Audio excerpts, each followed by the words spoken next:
Okay, welcome, and today we're going to start talking about surface area of a surface that is a rotation. Okay, so when we talk about surface area, well, we know what that is. It's the area of the surface, like for example a sphere or a cone. Well, what about a surface of rotation? So the surface of rotation is where we have like a segment, and we're going to rotate that length of that segment, that arc length, around the axis of rotation. And so when we do that, we're going to get a surface of rotation, and we want to find the area of that surface of rotation. So we're going to use the same techniques that we did before, where we're going to basically, again, subdivide the interval into regular subintervals, and then we're going to use these segments.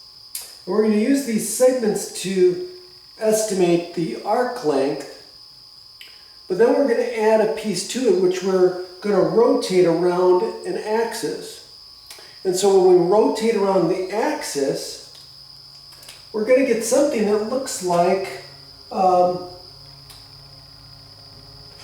part of a cone, right? Because if you have this trapezoid, let's see this trapezoid here, and you rotate that segment around, you're going to get a, I don't want to use shell, but you're going to get a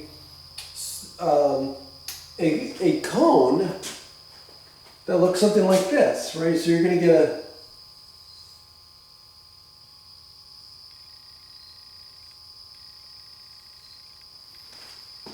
like a cone that has part of the head chopped off, or the top chopped off. And so how do we find, and so that brings up another question is, okay, if we've got all these little, like part of a cone, right, they're going to have a surface area. Because if we take this line and we rotate it around the axis here, we're going to get a thin sheet, right? And if we know this length, the arc length, we should be able to add the arc length all the way around, which is going to be circular, right? So the idea of the circumference of a circle is going to come into this, right? But let's take it one step at a time.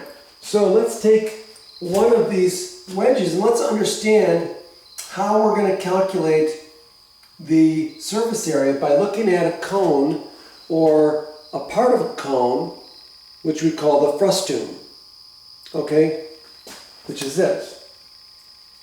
And we're going to calculate how we're going to figure out how we calculate the surface area of one of those, and then we can apply it to this general case and hopefully derive a formula or a function that we could use with integration. So we'll do that next time.